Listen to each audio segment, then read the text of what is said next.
Welcome to Updated Autopsy Report, a podcast from Yotsuben and Friends, where we read and watch the inspirations behind Ace Attorney. I'm your host, Ben, and with me today is Dessy. Hello. And two good friends of ours, Tiago. Yo. And Rose. Hi. We're all longtime fans of Ace Attorney. We hope that through our perspectives, it'll reveal new details and provide interesting commentary for all the media we discuss. Our intro music is by Lace, and you can find all her other work at leiss.bandcamp.com. Thank you. Thank you. Today we're discussing the first 4 stories of Arsene Lupin versus Herlock Sholmes by Maurice LeBlanc from 1908. Some translations of this, such as the one from the UK, have occasionally titled it Arsene Lupin versus Herlock Sholmes. What? Or it also Bad. Boo. or it also got imported to the US once as The Blonde Lady. That was its own title.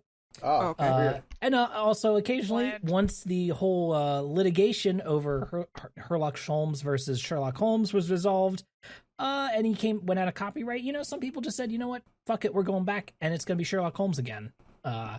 So depending Come on at what us. version of the book you have, it could have any version of those names. Complicated. Nice. So yeah, we were having a lot of fun with our previous reading of Lupin with the first book, The Extraordinary Adventures of Arsene Lupin, Gentleman Thief, and thought, why not keep it going here with a Lupin run, especially since Shu Takumi himself specifically listed this book as being one he read as a young boy that was really influential on him. And reading these first 4 chapters today, I see it. I see it so clearly Damn, but here. Ben, you read all 4 chapters today. That's crazy. That's crazy. Yes, yep, Ben. and right before we No, started he recording. didn't. I did. Yes. Hey, you know what? For once, I didn't do this. Like, I was done 2 days ago and I took notes. Reading is much easier for me than playing video games, and I don't mean that in like an elitist way. Because video games are more work. Yeah. Engaging in anything that isn't my current hyperfixation is a slog. You're being a champion right now. I appreciate know. you. You're braver than the troops. Thanks. I did my audiobook solution, and I started it 4 days ago because we had 4 chapters, and I did a chapter a day There you go. while playing dog shit video games. Yay!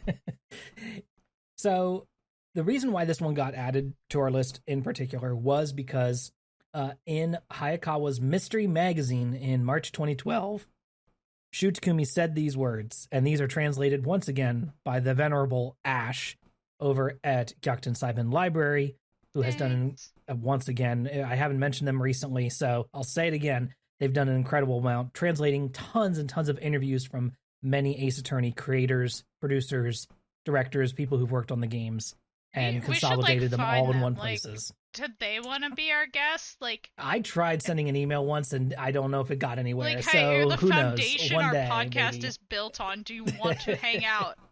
I feel like we should at least donate them. If you find a link to send them money, send it to me personally, and I will send them coffee money. So yeah, they translated this section, which said, the interviewer says, I've heard that you love reading mystery fiction. Could you tell us about your first encounter with the genre? Takumi responds, the first mystery novel I ever read was in elementary school. It was the Minami Yoichiro translation of Arsene Lupin versus Herlock Sholmes. Poplar published both Boys Detective Club series, Fucking tongue and- twister. Yep, and the Arsene Lupin series, but the covers of the Edogawa Rampo books were so scary, so I was firmly in the Lupin camp. Holmes came after that, and in middle school, I loved reading Ellery Queen and John Dixon Carr. I very much was influenced by the translations of Iota Katsu, and even now I pay attention to whoever is translating. Oh, cool. So some of those other names we've already covered. Some of those other names are on our coverage for the future. What this means is that we should respect translators. They do hard fucking work. Mm-hmm. They do. Yes. So, yes, Arsene Lupin versus Herlock Sholmes, again, was a collection of individually published stories that were then wrapped up, and published as a book. The stories were published, if I recall correctly, according to my notes here, the first 2 chapters that we read today, essentially, the first 2 stories were published with the name Sherlock Holmes. However, then that is when litigation began in earnest, and the publisher and Maurice LeBlanc said, well, let's try to figure out an alternative solution. And that is when they landed on our wonderful Herlock Sholmes. Man, brother, just let it be Sherlock Holmes. I don't know. I understand you're like parody. I think LeBlanc made a Herlock sounds... fucky-wucky copyright issue. At this point, the, like, bizarre litigiousness of the Conan Doyle estate is, like, kind of a part of the bit. I hear you, but why isn't it... I think they're wrong, but, like, still. Why isn't it just, like, hemlock? You know what I mean? Like, Herlock isn't a word. Herlock is funny because it's, like, fuck you. It's like putting your thumb in their eye. Yeah, and I'll tell you what, this man loves to put his thumb in some people's eyes. He really does. He is going for it. He is a goofin'. To the point of, like, almost, I would actually say to the point of tastelessness, but you know what, whatever, man. Live your truth. Who are we talking about? Like, Petty, be French. Once you know that the third story is the one where they had to start changing the name, right? Yeah. That is also where, like, the weird, like, sassiness and meanness feels to, like, the dial feels to, like, turn up a bit, right? And maybe that would have happened regardless. Maybe Maurice LeBlanc would have written Sholmes, and Wilson the same way, regardless. It was Holmes. I read it was Holmes. I just started calling him Hurley in my notes. Right. Oh, that's I was fine. like, I'm done with this shit. Yeah. So, like, maybe he would have written them the same regardless, right? But it is so funny to know that, like, yeah, these first 2 stories were written normally, and then they had the top-down, dictation that, like, okay, yes, you have to change the name. And then it gets kind of sassy. We get a lot of, like, like, Wilson is very much depicted as a complete bumbling fool, an idiot who's making the wrong decision all the time, a sycophant sucking up to Holmes constantly.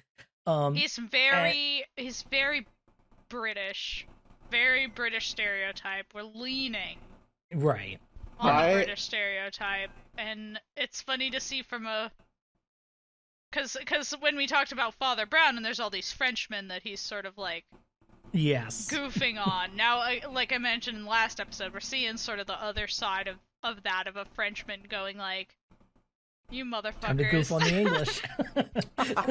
I sit here and I wonder, like, could you feel the emotion that behind Maurice LeBlanc through these 2 characters by portraying them as, like, essentially jesters? A role that, like, seems to be... he treats Ganimard with more respect than he does with Sherlock Holmes. Well, that's his OC, and I actually note that there is some, like, I wouldn't say, like, Ganimard slander, because, again, that's his original character, and he can do whatever he wants. But, like, he also gets a little incompetentized as Lupin gets, like, magically better at everything. Yeah, I agree. There is a level of...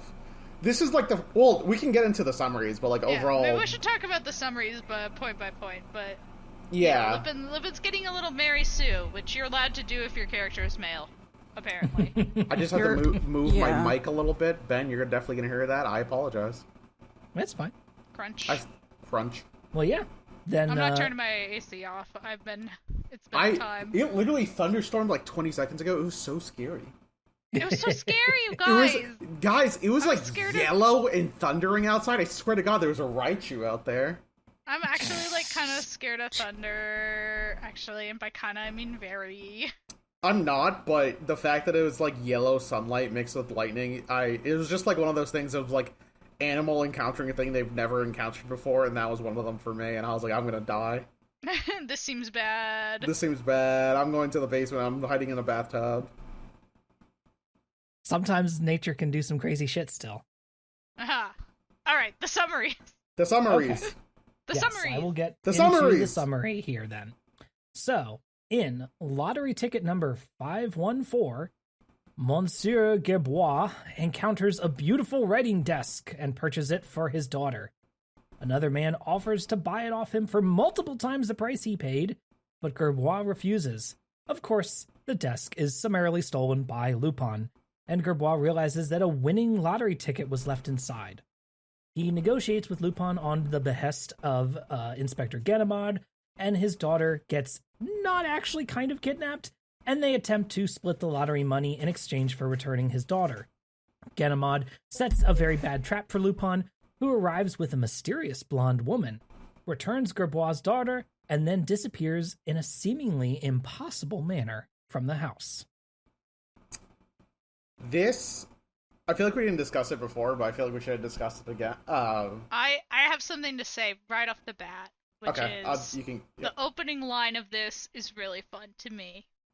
This is a great way to start a story.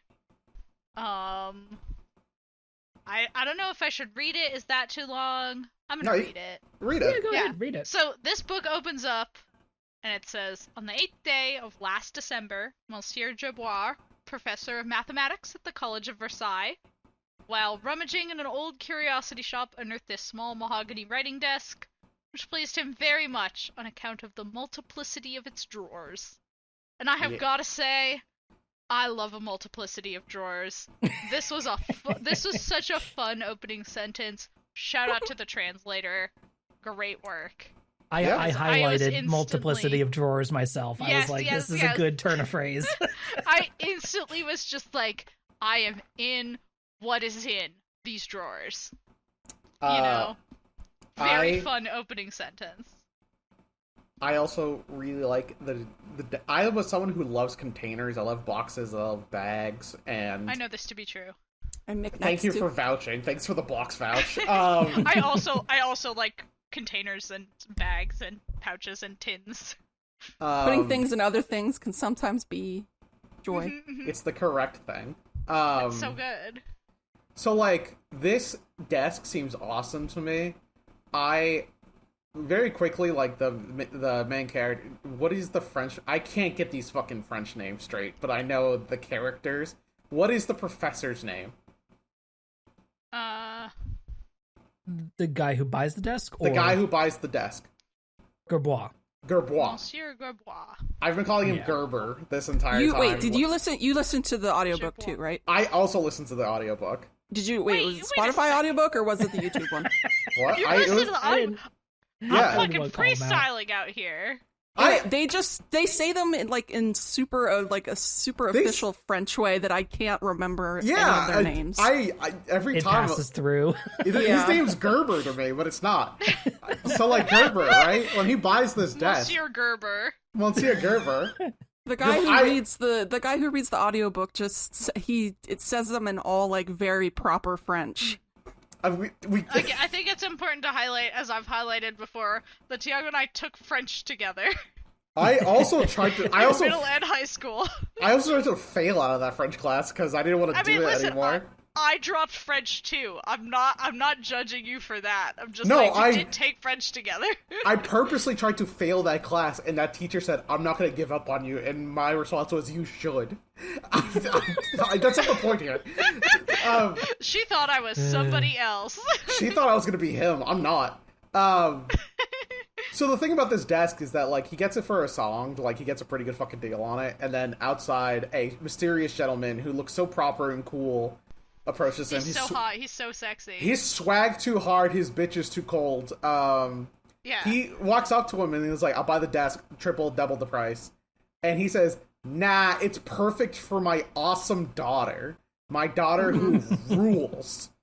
And the little Frenchman gets pissed off and walks away. Now, you could have just given him if he got him a better desk, you know what I mean? Like, He offered to pay him 3 times the amount. I mean, this character is sort of described as being notably like stubborn and gregarious, and he is consistent throughout the story. Like, he does things that don't make sense, but his daughter is like, "Hey, Papa, you know, it's just a desk,"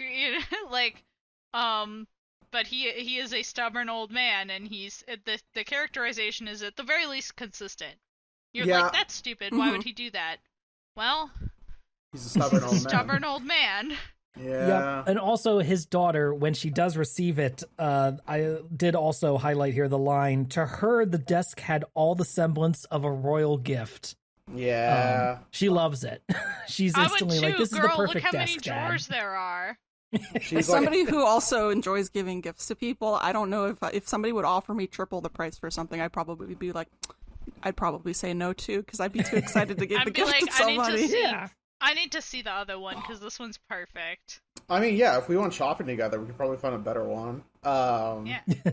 But then, when they, of course the desk gets stolen, but I love the bit right before it gets stolen, and they're like waking up in the morning, and they say, they're like, "Shall we go and take a look at it before breakfast?" "Oh yes, that's a splendid idea. Let's go upstairs and look at our new desk, Dad." And then there's just a desk-shaped empty spot in the room.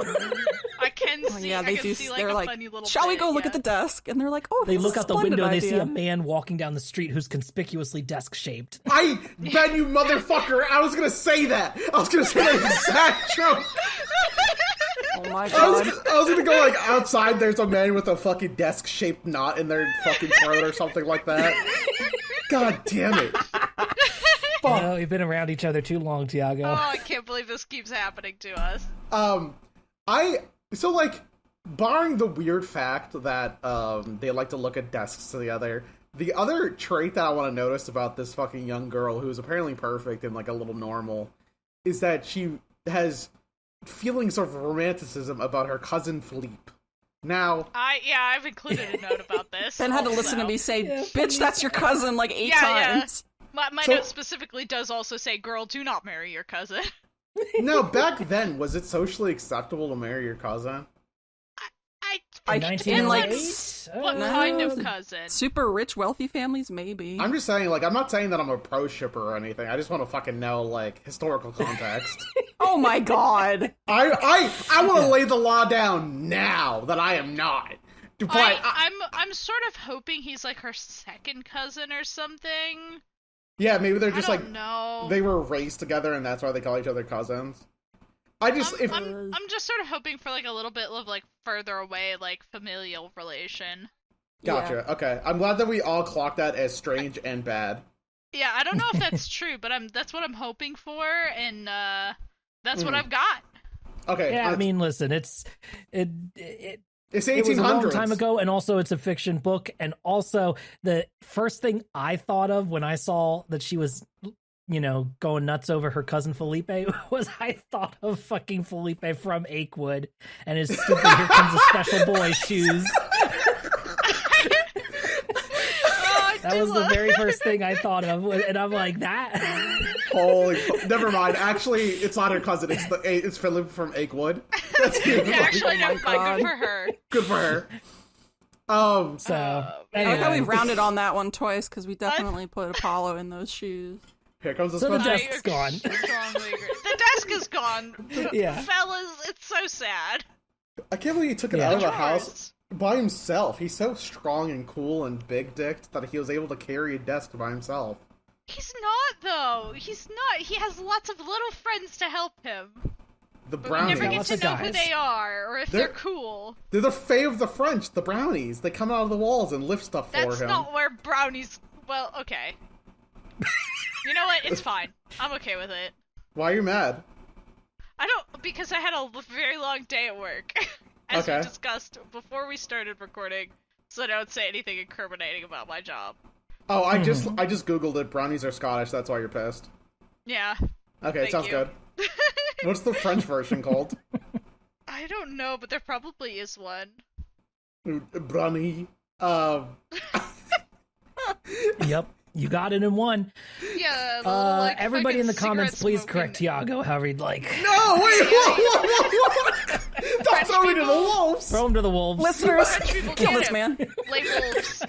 Guards, La Loops, get him. Let's get this guy. Get this guy. Oh. We have really got off the rails so quickly. This As desk opposed gets... to last episode, we were super on track and normal. Yeah, we're always on track and super normal. Yeah. So what do you want to say? ahead. But no, Ben, you go. No, after you. What I was gonna kind of jump ahead because there's a bit of back and forth really that doesn't really matter a whole bunch, but like I just love that Lupin has a lawyer. He's retained the services of a lawyer who's his interlocutor for him, and it's so good. Because the lawyer doesn't really know what's going on. Yeah, and he's kind of like, well, he left me a note telling me to be here, so I'm here. I mean, I would be real as fuck with you. If a phantom thief called me up and was like, "Oh, by the way, I need a lawyer. You're him." I'm like, hell yeah, brother, I'm in it. Let's do some weird shit. This guy loves Are you gonna say no? And like fucking later, he's straight up there. Like Lupin is like straight up like, yeah, thanks for all the good times, man. And I'm like, what are you guys doing? Are you fucking the lawyer? What is happening? I like to imagine that he's fucking the lawyer, but through like secret notes that they leave each other. Yeah, because the lawyer's like, well, I've never met him, and I'm like, well, then why are you like this? Yeah. There's just a letter on the desk. French. There's just a letter on the desk of the lawyer that says "stroke it twice at dawn," and that's so specific. Yeah, no, you think Lupin is gonna get weird with it? No, he would. Exactly. So what happens is that the father finds the fucking lottery numbers in the newspaper, and then he fucking remembers that he bought the lottery ticket. He also has a little book where he wrote down the lottery numbers, and this just seems to be a book that everyone has in this day and age about... I was more curious about the lottery system than I was anything else. They didn't have, computers. Exactly, they didn't have computers. TV. So they had to, mark down their number and stuff like that. But if the professor/father was the one who wrote it down, wouldn't the clerk also write it down just so that there's another series of records? I feel like the sheer data management at this time was fucking appalling. There should be other... Lupin was able to get away with so much shit. True.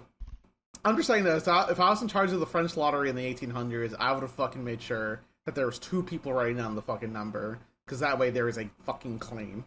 Because, he even goes to the fucking whole, justice system, whatever, and he goes, it was my ticket. I have it. I can prove it. My friend bought it for me. And I got it from here. And there's even a letter that said I did it. And then the fucking justice system goes, all right, prove where's the letter of the ticket? Evidence is everything. Mm-hmm. Damn. And then Lupin fucking mails it. The lawyer shows up and he's like, oh yeah, Lupin sent me fucking proof that he has both. Fuck you. Mm-hmm. I have this now. Because the letter was conveniently vague enough that just says, very nice, my friend, generic friend. My friend, my compatriot. Could refer to anybody. You have 2 arms and 2 legs, 2 whole eyes, a mouth, and ears, a nose, and even a head. God, I trust you. Here's a lottery ticket. Yep. Gamble. Yay. Gamble now. Gamble on the ponies. Whoa. I said ponies in the T. No ponies. The T just went off, like the fucking train honked their horn when I said fucking ponies. It screamed in pain at the mention of ponies. So they go back and forth about this lottery ticket. Lupin's like, well, just split it with me. Come on, man. And he's like, if you don't, then, things might happen. I'll do something. He's too proud. He can't possibly. And so, yes, the proof exists since Arsene Lupin admits he stole the writing desk. But would the word of Arsene Lupin carry any weight with the court? No matter, I will fight it out. The gallery shouted with glee, and wagers were freely made upon the result with the odds in favor of Lupin. And so, Monsieur Garbois says he's not going to, reply to Arsene Lupin's letter. That was the declaration of war. And then, quote, that evening, the newspapers announced the abduction of Mademoiselle Suzanne Gerbois, his daughter. Two great way to end that segment. am I gonna have to cancel Lupin? And then I was like, no, he would never. No, you should And I was cancel right. Lupin. Well, I should, but not for this. Because, as it turns out, he sort of approaches the daughter and goes, hey, you know your dad. He's a stubborn old bastard. He's never gonna give up. Pretend to be kidnapped by me for a little while, and we can split the money. And you still get, like, your dowry and whatever. And you won't, like, miss out. But just, like, pretend that I kidnapped you for a little while. You can, like, go on a camping trip with my friend through Europe. That'll be great. Girls love that shit. And she's like, okay. I don't know what girls it was love to that be able to Lupin- go out and explore the world and obtain knowledge. Yeah, is that what Lupin said to her to convince her to leave? I feel like we never truly find out what conversation had between them. That's sort of what he implies. Yeah, he implies. Yeah. Okay. That's enough for me. Like, he's like, oh, she's a willing participant. And she says knows that how too. She's like, stubborn oh, her I had a good father time. is. Yeah. Yeah. And I support women's wrongs, as we've established many times. He is So also... good for her. Except for, you know what I don't support? Marrying your first cousin. Sorry, everybody. We don't know that it's his first... We don't know the cousin relationship between Philippe Yeah, I'm just saying if you're thinking about it, don't do it. Okay, yeah, that's totally fair. If you're thinking about it, maybe think about something else. I don't know. Think about something else. Get some Quaker Oats or something. Meet other people. Get high. There's so many people in the world, and you can meet them, and they're not your first cousin. They're free to meet, Unless- too. You can just go Unless outside. you're me, and then you actually do have a lot of first cousins. So you should watch out. Christ. But watch out! Watch out! My family's a very big traditional Irish Catholic family. I have a lot of first cousins. I was gonna let you, like, get past that, Rose. You didn't have to go into that backstory, but... Do you think they know my family's Catholic? Do you think they might have figured that out by now? Maybe it's the several times you've mentioned it. Maybe it's that whole segment in the professor... It's integral to my identity. I have to mention it. Your character. Yeah. Yeah. It made luckily... me who I am today. Weird and gay. And feeling bad about everything. Rose lore. Yeah. Holy shit, Rose. Thanks to the Catholic Church. Just name dropping them. I had a bad day at work. Call out post for the Catholic Church. Honestly, Nobody's ever done that before. No one's ever done that. Who's out there getting licked? Certainly not 95 times. 90. I bet, you know what? I bet I could start another version of Christianity. This one will be better. Really? Yeah. Nobody's ever done this before either. It won't be corrupt like the decadent Catholic Church. Nobody's ever splintered off another version of Lutheranism or Protestantism or whatever. I'm taking psychic damage. Today, Let's go. Let's move on. I'm the problem. I'm so sorry. No, Please it's carry fine. on. Well, I mean, we're already a good chunk of the way into our episode here, and we're still on story 1. So, suffice to say, Lupin does give the daughter back, because obviously she was a willing participant in this. Ganimard shows up to try to help Gerbois set up this, like, sting and catch Lupin when he drops the daughter off. But, of course, he just does a really piss-poor job of it. And when they... Gerbois, he doesn't actually agree to help Ganimard. He refuses to do so. Well, but yes, Ganimard you're right. follows him anyways. Yeah, because he's got to be in on it anyway. He knows Lupin's going to be here. He can't not at least stake the place out. And then Lupin does show up though with this mysterious blonde woman. She, like, is the Really person disappointed it's not him in drag. I don't know what I expected, but that wasn't it. Sorry. No, it's okay. I don't blame you. This blonde woman is integral by the fact that you can guess that someone else named the fucking story after her, which is kind of crazy to think about. Anyway, quick wrap up. Fucking, they get their daughter back plus $500,000. Like, stop complaining, Gerber. You get your daughter, you got $500,000. It's a lot of money. You get to lose your you lose your desk, and a Frenchman wins. Boo-hoo. Like, it's fine. It had so many drawers. They're all French. British nightmare. Like, there's more drawers out there. Now, the second story is where I get a little Tiago fuzzy. said there's more drawers in the bureaus. There's more drawers in the bureaus. The second and third story is where I kind of lose, like, the plot a little bit, and I'm back in by the fourth story. Yeah. The third story, I was picking up what they were putting down. This one is... I have a prediction for this one. Oh. In the second story, where midway through I went, oh, I see... I went into my mind palace and I saw the whole, like... the whole you figured it out. thread of the story. Well, sort of. Because at the end of chapter 1, it's not revealed how Lupin and this mysterious blonde woman escaped. We don't find out. Yes, this seemingly... Yeah, there was no way. Yeah, it is unexplained here how they got away. And I thought, that's unusual. I wonder if that's gonna be a thing that keeps happening. It is. And it is. It keeps happening. All right. Well, then should I summarize the second one? Yes. In The Blue Diamond, a baron is found to be murdered, and his new blonde-haired servant lady has disappeared. Ganimard immediately suspects that this is the same blonde woman he saw with Lupin in the lottery ticket story, but is surprised that they stooped to murder. The heirs of the baron inherit his splendid blue diamond ring and decide to auction it off. It's bought by a wealthy American countess, but of course soon stolen from her. Ganimard summons everyone affected by these events to a cafe, and believing that he has ascertained the blonde woman's identity, confronts her there. Of course, this is a trick laid by Lupin. The woman who has been summoned is innocent, and Lupin mocks Ganimard in a letter. This pisses all the rich people off, so they decide to hire the great detective, Herlock Sholmes. It's crazy that a single letter from Lupin pissed so many people off. It is kind of hilarious to me that what occurs is a blonde lady was seen fucking at the scene of a crime because someone got murdered. Then Ganimard goes through this whole fucking rigmarole to find this lady using evidence.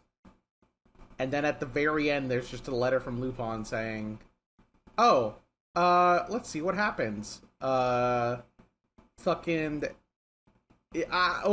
this shit that you just found out? All this shit that you just fucking got together? All of it's fake, because I found two people with a similar name. A similar fucking name. Suck it, Ganimard! And suck it, the rest of you! My good friend Ganimard! Yep. He really does riff on Ganimard a whole bunch here. It's crazy because Ganimard is shown to be like a friend to Lupin in earlier stories. So it's kind of crazy that like in this one he's just like, oh, Ganimard, haha. And Ganimard's like super mad about it. I thought they were he gets to be a little cheeky sometimes and get one over on him. I just always thought that they touched lips every moment. Yeah, it is funny how kind of almost how much Lupin really yanks on Ganimard's chain with this letter at the end, because he has predicted everything that he does down to the beat of bringing everybody into this cafe and summoning this woman who he suspects is the blonde lady. Mm-hmm. But the trick, as Tiago said, is just that she basically has the same name. Mm-hmm. it's just the same. They just name. took out the L in and the she's got beginning or something. Hair. But other than that, everybody like comes through and gets to look at her, and they go, "Well, that doesn't look like her at all." I mean, she's got blonde hair, but other than that, she looks totally different. Ganimard even like makes it a point to have everyone sit in the other room so that they can like be surprised. Like, is this the lady that you saw? And Gerber goes, "No." And then the fucking other person goes, "Is this the blonde lady you saw?" And they go, "No." And I'm like, damn shit, that's crazy. Just think it's a missed opportunity to not have it be Lupin and Drag, but like whatever, man. I hear you, but also this was written like, I don't know, a long time ago, you know? No, I know. They're not based like we are. But it would be cool. I mean, part of me does wonder a little bit if this blonde lady was some inspiration for eventually Fujiko in Lupin the Third. I've not done any research into this, right? But you know, a mysterious other thief lady who shows up in Lupin stories feels like that would be a little bit of material to like. Obviously, Fujiko's a very different character, but like it just feels like that could be something that could be reincorporated as when you're you know, creating your riff on the gentleman thief. The femme fatale Fujiko. But yeah, I mean, this is a lot of like there's some back and forth here with this blue diamond, and like there's a fake actually. I mean, we find this out later in the next story that the diamond is fake, but like it's been planted on another man to make it seem like he stole it, you know, and all this stuff. But all it really comes down to is that Lupin did a whole bunch of work to steal this diamond and make people think he didn't. Why is that? And there is also the fact that the blonde woman delivered a letter to one of the people who were bidding on the blue diamond when it was up for auction, and that letter encouraged them to not bid, distracted them essentially. So it went to the American countess who got it then, and then who it was stolen from. So like it's been planned down to the, you know, every iota of it has been planned out to try to do something, but we aren't quite sure yet where it is all going.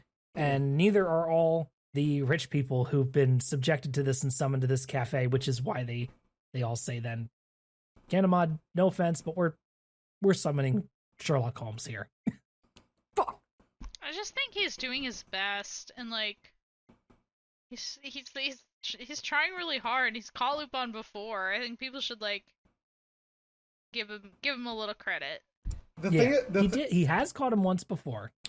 The important part about this story is the fact that like a gentleman gets murdered in the supposed theft of the blue diamond, and as a result, everyone believes it is the blonde lady, and because the blonde lady is associated with Arsene Lupin, Ganimard believes that Lupin is behind this murder. And which is kind of the thrust for all of this, because I feel like so far murder has never been something Arsene Lupin has ever done. He's always stolen. He's done probably a little bit of violence, but he's never killed. And to me, that seems like the rationale between like, hey, Ganimard, you catch thieves. We get that. Arsene Lupin is a murderer. We need the guy. That's true. There is now a man who is dead. This seems to be an honest-to-goodness murder. We need him. Capital H, Herlock Sholmes, him. And I want to see my little boy. Except this time he's not so little, and he's kind of mean. Well, he was always kind of mean. That part's the same. He's mean. I argue that he's meaner. It depends. Sometimes he's nicer, sometimes he's meaner. He's got a lot of mood swings. Yeah, in the original. True. I will say that, are we moving on to the next one? Mm-hmm. The next chapter? Yeah, we can. I can get to the summary if you want. Yeah. Yeah. In which he appears. Mm-hmm. I just think, like, this is good Sherlock Holmes. I think this is for me. Except for when suddenly he isn't, and I need Mr. LeBlanc to see me after class because we have to talk about some characterization. Yeah. Interesting. Well, yeah, I'll leave off with this. I did have one last quote from the end of the Blue Diamond chapter, which was, this is after Ganimard gets the letter from Lupin that, you know, says, don't worry, you know, I got you. Maybe one day we can all laugh about this. And he says, he stamped his feet and tore his hair, a prey to the most tragic despair. Monsieur Dudois felt sorry for him and said, come, Ganimard, never mind. Try to do better next time. Yeah, you'll get him next time. You're literally like, you'll get him next time, champ. It's so funny to me. It really cracked me up. Hey, it's okay, buddy. You'll make it. Don't get that upset. Yeah. Yeah, it's just he really did. He really had an Elmer Fudd freak out there or something. Yeah. Yeah, straight up. Wesley Wabbit. Yeah, it's weird to see him be like a cool, calculated detective and suddenly get turned into like Elmer Fudd. And that's like kind of hard to watch. Own original character, so if he wants to do that, it's fine. I just think it's a little disappointing. All right. Well, the next one then is Herlock Sholmes opens hostilities. In this story, Lupin is having dinner at a restaurant with his biographer when Herlock Sholmes and Wilson happen to enter as well. Knowing that he has likely already been noticed, Lupin instead calmly sits down at Sholmes' table and engages in conversation with him. Sholmes swears to catch Lupin within 10 days. He also immediately attempts to get ahead of Lupin by sending Wilson then in a different direction, but the thief maneuvers him and Wilson into nearly shooting each other and then being trapped in a house overnight, with a chicken dinner provided, of course. After getting out the next day, the detective regroups and plans for his next attack. The meat and potatoes of this chapter really is this dinner conversation between Lupin and Sholmes, which is really fun, I think. This is good shit here. I enjoyed this. Yeah, it's kind of sick to see Lupin be like, hey, by the way, did you hear that they think I did it? Like, what the fuck? Isn't that crazy? And the biographer's like, did you do it? And he goes, no, I would never. Sir. And it's like, Lupin, you gotta try a little harder than that. I was like, I can't believe no one trusts me. Arsene Lupin. Notable liar. I'm No, I simply would never. I would never. I'm Arsene Lupin. I'm lovable. I'm a scamp. Why? Remember when guy did a murder and you just let him run away to America? Because Rose remembers. I love that at the very start when he's sitting there with his biographer and he says, whatever you want to serve me, go ahead, but no meat or alcohol. And he's like, are you still a vegetarian? And he said, more so than ever. Do you ever fall from grace? Oh, yes, when I'm dining out, though, and when I don't want to be considered eccentric. So, I mean, it's just like, okay, so you're not really a vegetarian then. It's kind of crazy that, like... and they asked him why, and he's like, oh, it's like, what does he fucking say? I remember it being, like, really silly, where he's like, oh, it was, like, health related or something, but it was very clearly just, like, yeah, I just don't want to get, like, farts or whatever. Like, I don't think that's actually what he meant, but, like, that's kind of how it came off. No, he keeps his body clean like a temple. Yeah, sure he does. He's like, I am concerned about my health foremost, most of all. And then he also goes, by the way, when I eat out with other people, I'll go get like a steak or something. Yeah, except for when I go out to a nice restaurant, then it's different. Then I want 10. Like, actually, you know what? That's fine. If that's how you want to do your diet, like, good for you. You should get some cheat days. Yeah, you deserve it. Hey, anyone listening to this, go get something. Or plan to in the near future when you have a cheat day. Yeah, you don't have to do it right now. We said it was okay. I give permission. Signed off by updated autopsy report. Updated. Yeah. You get one cheat day. From us.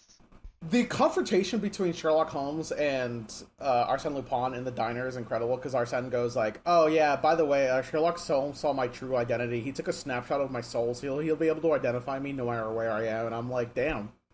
Yeah, and then he does. And then he does. Quite simply does. Yeah.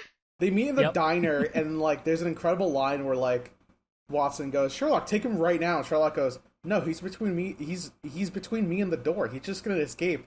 And Arsene goes, bet, and then sits down so that fucking Sherlock Holmes is between him and the door, and he goes, now let's talk. And I'm like, damn, he's swag too cool. Like, Yeah. He's just so sexy. He's so sexy. Yeah. Like, how do you beat that? LeBlanc could just make him as cool as he wants. Yeah, and he is, before this is, like, preceded by a conversation about how excited Lupin is that Sherlock Holmes is coming. He's like genuinely thrilled that Hurley is coming over for a play date. He's so happy. It's crazy. Yep. Yeah, he's super into it. He's really thrilled. His biographer is like, "Is this bad for you?" And he's like, "No, this rules. I'm so happy. I get a new playmate." And Yay! Yippee! We get like finally some competition. Yeah, this is like I like this Sherlock Holmes because this Sherlock Holmes is in his 50s. He looks like an old man, you know? Well, not that old, but like medium. Yeah. And I love that. He looks like an English businessman. I do like And I'm just like, yeah, this is the sexy Sherlock Holmes. Woo! I do like punished Venom Sherlock Holmes. Like, this is the one who's like been through the ringer a couple times. Society knows about him at this point. Like, he just looks like a guy. There's like a little bit of like a slightly too twee dig at Conan Doyle. Yeah. Yeah, there is a line. Yeah, where it's like if you had, and when a person reads the history of his exploits, which have made him famous throughout the entire world, he asks himself whether Herlock Sholmes is not a mythical personage, a fictitious hero born in the brain of a great novelist, Conan Doyle, for instance. Conan Doyle, for instance. Turns and looks at the camera. It's very, if you did this nowadays, you were like, whoa, some kind of superhero. Well, you know what? It's funny. It's funny because I know specifically right now that the Conan Doyle estate is preparing to attempt to sue the pants off him. So that's funnier. That's funnier is that, like... he's like, come at me, bro. I have a really funny idea for how to fix this. And he fucking does. Yeah, so this episode is just, like, the second declaration of war, considering that Arsene Lupin declared war against Gerber in the first chapter, and now fucking Sherlock Holmes is here. Is like, I'm here to declare war a second time. How many times are people declaring war this story? Let's find out. That's all they did back then. That's all they did back then. They didn't have television. No, they were bored as fuck. I do like that... wait, I'm now realizing that I don't entirely know what happens in the third story. Is the third story... Are we in the third story or the second story? I'm fucked. We're still in the second story. No, this is the third story. Herlock Sholmes opens hostilities is the third story. It's okay, Tiago, we're all confused. I'm looking because at my it's notes just and the dinner, and then the incident at the house in which Wilson and Sholmes bump into each other. Yeah, they where are both tricked into going. He tricks and locks them in the house, which... While silly is still better than everyone trying to do a fucking Moriarty plotline every 5 fucking seconds and just beefing it. Okay, thank God that was correct. That the house locking story happened this one, because otherwise I'd be fucking lost, bro. Yep. It is, but it did happen. It's very funny how in my notes I wrote, damn, LeBlanc is so cruel to Wilson Lamau. He's so mean. This is when I start to be like, okay, buddy. You can be mean to Sherlock, but not to Wilson. I'm writing with my Watson red pen on your manuscript, because I have some notes. This Wilson is, in fact, a little bit off.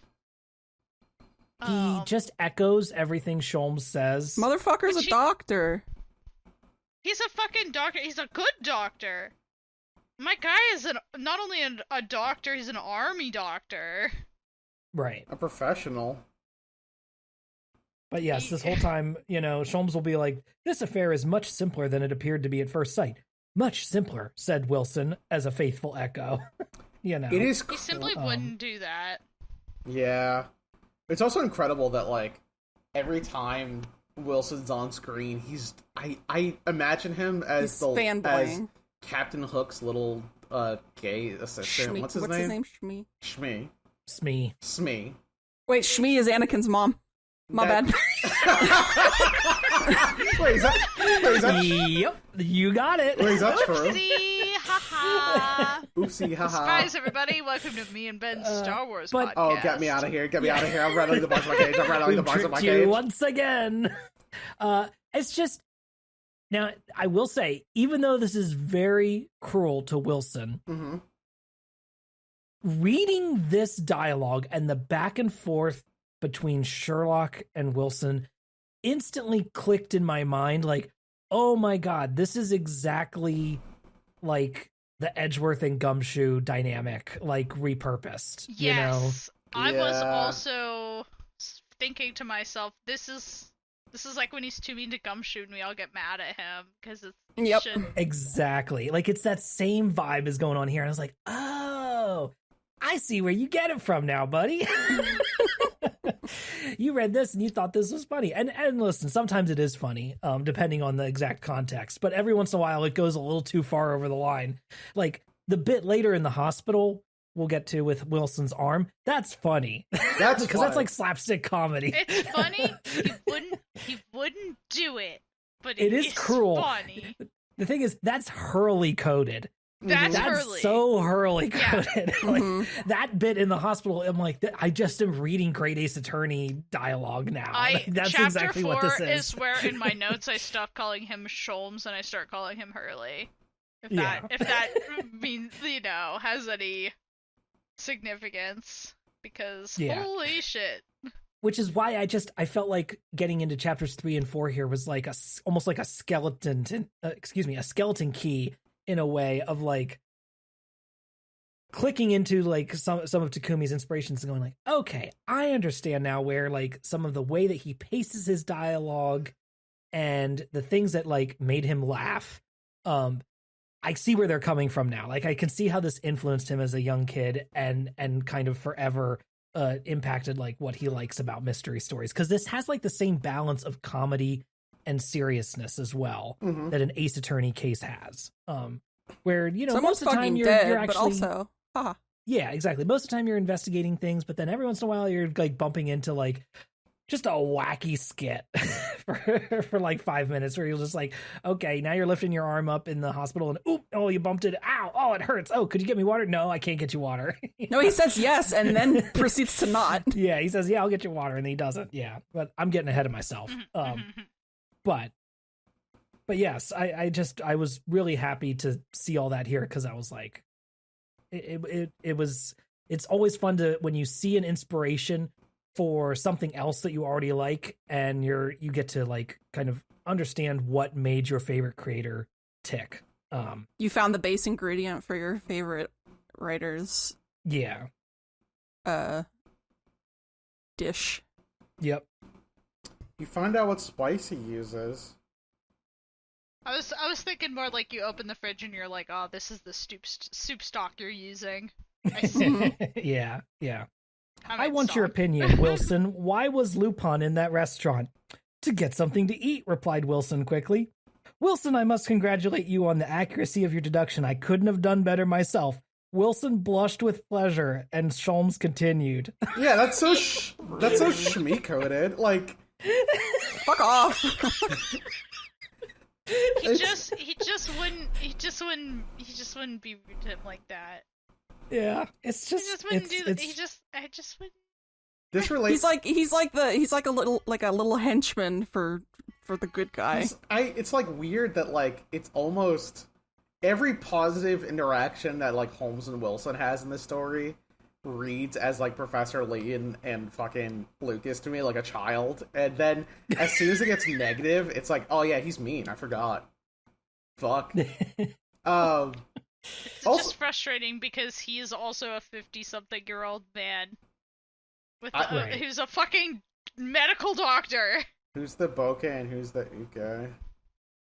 That's not much. There is much discussion about this that we don't need to have right here. All right, my bad. Did not know. Understood. I'm the everybody's a switch kind of person, so that's I like where you're coming from, Des. Yeah, you're based. Yeah, I think it's actually more the way that this gets filtered later through Takumi later is through Japanese manzai style comedy. Is what it actually, if you're talking about duos between two guys, it's actually more manzai. You're not wrong. Okay, well, fair enough. I realize that's not as erotic, but well, I mean, we can't win them all. We can't jerk it to everything, and we shouldn't. So I'm sure true. somebody out there is jerking it to Manzai. No, I know, but I said that. And good for them. Good for them. I just have to make sure that when I followed up that sentence, I was correct. For my own. Yeah, for my own sake. Otherwise, I would say some really bad shit. So they have this dinner. Sholmes promises to catch Lupin in 10 days. And Gives himself a time limit like a bitch. And Lupin's like, well, he's like, because he's got to go home. He's got other things to do. He's a busy guy. Yeah. And Lupin's like, well, what about the 11th day? And he's like, nope, not the 11th. I'm not available. So I gotta get my hair Lupin washed. heads out. He walks out, bids his biographer adieu. And then Sholmes and Wilson leave as well, and they go their separate ways. Sholmes tells Wilson to head back to their hotel, right? And wait until he calls for him, in hopes of leading Lupin's men astray. And Sholmes, by getting off the wrong side of the Sholmes gets train. off at a different train, station, hops on a different train, go in another direction, to try to lead them, lose anybody who's tailing him, and then heads to the house where I believe this is where the first where the murder happened. Oh. Where the blue diamond was stolen from. And so he starts investigating, and he finds the gate already open here in the yard. And then he sees somebody going around inside the house with a light on. And, sneaks around the house, comes back outside, I believe, is where he eventually encounters the strange man and tackles him to the ground, and they both pull out their revolvers like they're about to shoot each other, and then the light spills onto Wilson's face, and he's like, God damn it, Wilson. What the fuck are you doing here? I almost shot you kill style. Yeah. Yeah. I think Holmes would win in a boxing match. This is OG. Canon.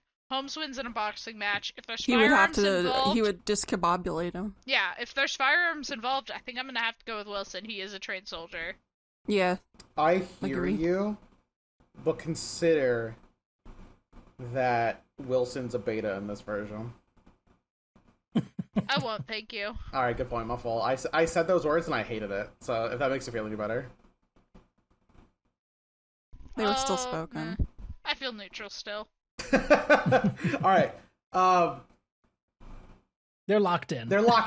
They try to leave, and the gate, the garden gate is locked. And I assume that, it's got like a big brick, tall fence, so they can't just leap over it. And the gate's locked, front door's locked, so they're stuck inside the house, and they go inside and find an entire dinner sitting for them at a table. I mean, the whole idea of it is that it's a prank from Lupin going like, all right, you're trapped in here because I want you to also have a nice meal and have a good night. And then he kisses... How about those 10 days? He kisses them both on the forehead, but like through a letter. Which is like, kind of sick. I mean, it's Bugs Bunny coded type shit. It's Bugs Bunny coded. And then when do we... I forget how it goes into the fourth story from here. Because I believe... Oh, I remember now. It ends with a newspaper article going like, all right, so report. Sherlock Holmes and Watson locked into a house by Arsene Lupin, had a nice meal, but also had all of their clothes stolen. They'll be filing a complaint. Yep. And that's like... Published in the newspaper, presumably by Lupin. Yep, and then fucking... Sherlock Holmes is reading the paper and he's like, oh, that Arsene Lupin. And then Wilson's like, wow, good on you, Sherlock, for never getting mad. And he says, I never get mad. Never. And I thought that was pretty funny.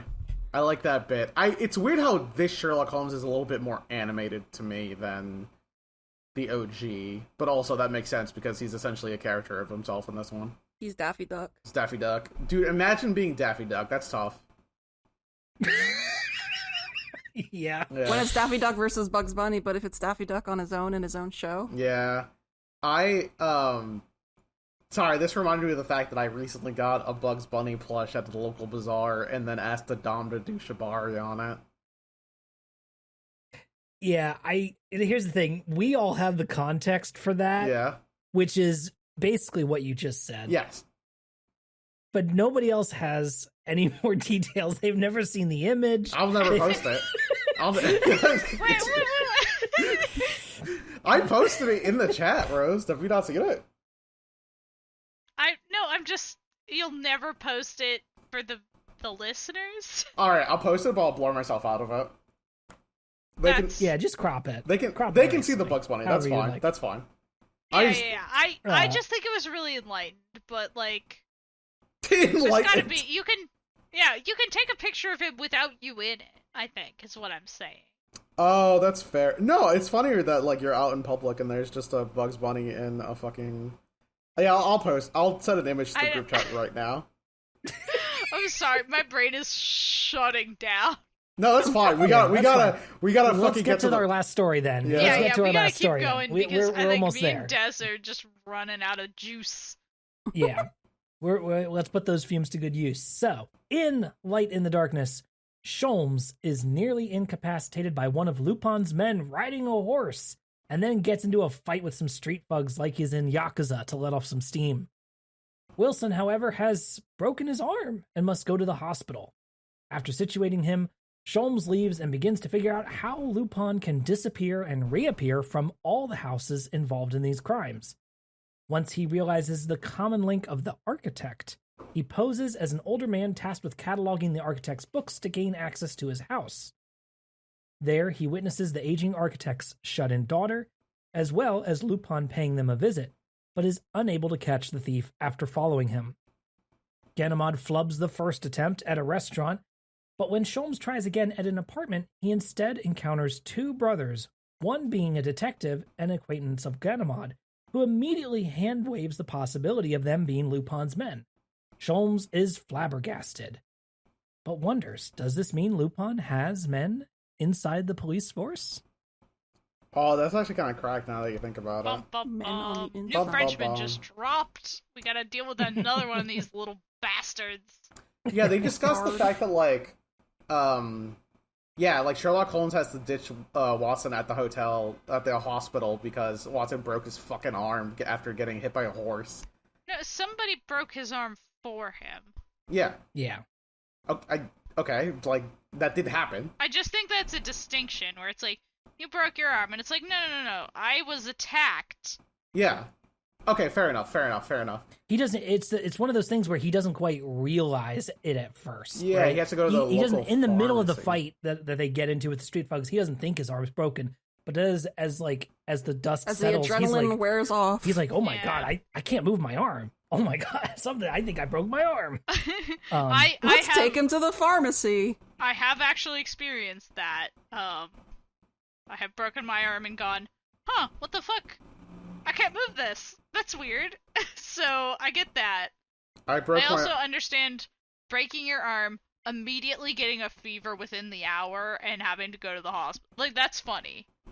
Yeah, like, he had to go to the hospital, and Sherlock's like, don't worry, buddy, I'll get revenge, and pats him on the fucking broken arm.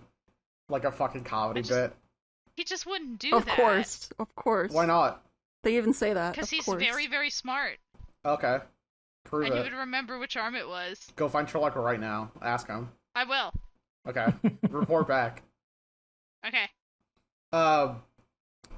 Then he goes to he finds out the clue about the architect, and then finds out the architect's house. Like, all of the houses that fucking Arsene Lupin committed these crimes in are designed by the same architect, who's very elderly.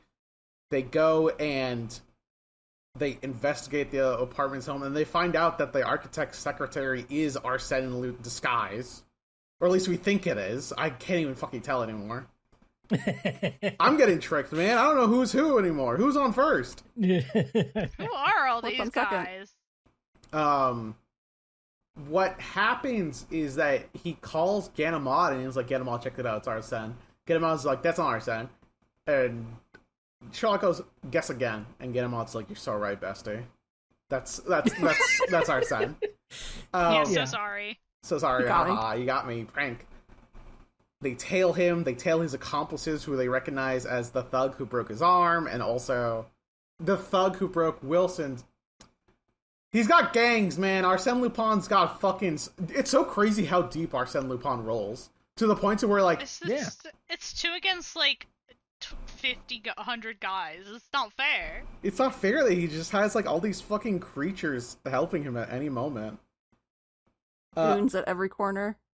They should at least deserve to be their own characters. So far, all we've got is this blonde woman, and I'm not even sure she exists. They keep saying this blonde woman, and they keep blaming blonde women. Like, they know, they're like, of course it was you. It's the same color. There's a lot of people with blonde hair. This is so true. It's so true. That's a point. I do like that. This. I was about to go into like my general feelings about these 4 stories, but I do like the feeling of these 4 stories because it does very much feel like a greatest attorney. It even feels like a Phoenix Wright versus Professor Layton to me, because like forgetting about aesthetics, yeah, we're French, so is Professor Layton, but like the idea of having these interconnected crimes and having characters throughout like that are related to each other. It's kind of similar to the feeling that I had of playing, like, Greatest Attorney, about being like, oh shit, this motherfucker's back, and he's somehow related to this one. And he done it. And he done it. Now's a good time to mention my prediction that I came up with in, Chapter 2, which is that the reason we're not getting all of these mysteries of how Lupin is doing this, how he's coming and going, how he's disappearing, is because at the very end, Sherlock Holmes will explain to all of us how he did every single mysterious disappearance and crime. But Lupin will still escape in the end. However, this will all be explained, because I was mad. I was like, why didn't they tell us how he did it? That's what you're supposed to do. Yeah. But no, he'll tell us at the end. These are in chronological order. Mm-hmm. And it does also, seem that it's... Sherlock Holmes would have noticed that the architect was the same for all the houses. He would have noticed that way earlier. What the fuck are you talking about? Okay, I'm done now. Yeah, he's got to be nerfed a little bit in somebody else's story, of course. Yes, I guess. But yeah, it's my understanding from looking at the rest of the book here is that this collection, the Arsene Lupin versus Sherlock Holmes, is 2 more stories, and that wraps up the story. And then the final 2 stories are kind of like their own little thing, right?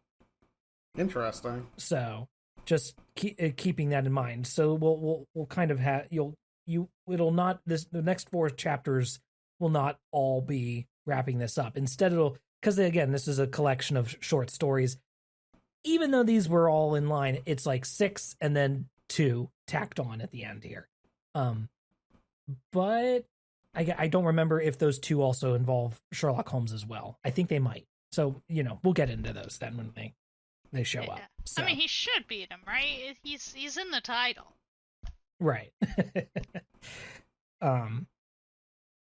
But yeah, so I guess, yeah, I mean, the bit here at the end, I guess, I'm sure we'll get into it immediately. Who knows, maybe the first page of the next chapter will immediately answer this.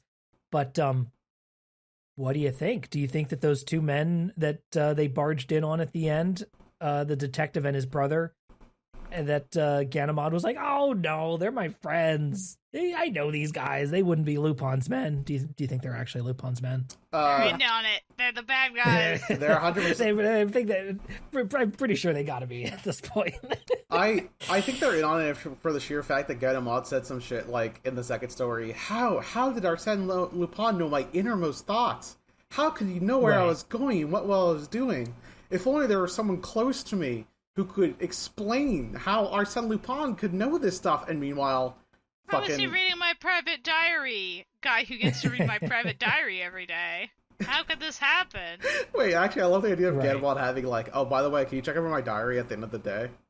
Like, yeah, can you spell check for me, please? Yeah, you spell check it. What was his name? Leroux. Yeah. Bro. And his brother. I have trouble memorizing these names. Because Victor LaRoe and his brother Edmund LaRoe. Mm-hmm. Edmund. That's a good silly name. Edmund. I like that name. So yeah, that's that. Those are the 4 stories here. But yeah, it's fun stuff. I mean, especially we didn't get into it super deep, but like the whole bit when Sholmes is pursuing Lupin and he's like sitting across the street looking at Lupin in the restaurant dining with all these people, and he like is observing the Lupin's men who are kind of also in the restaurant but not close to him necessarily, like they're seated at other tables and they are acting as if they are not watching him, you know, and Sholmes is taking all this in and trying to plan around it. Mm-hmm. And he invites Ganimard over and he's like, all right, let's, you know, should we get him? And Ganimard's like, yeah, we gotta get him. He's there. Come on. What are we gonna do? Not get him? And then Ganimard fucks it up. He immediately gets pushed around at the door and can't even get into the restaurant. And then Sholmes tailing them again, you know, and peeking in through the window to see Lupin and the blonde lady. You know, it's all pretty fun stuff, I think, here, and helps with, I don't know, just like the atmosphere of the whole series of tales here.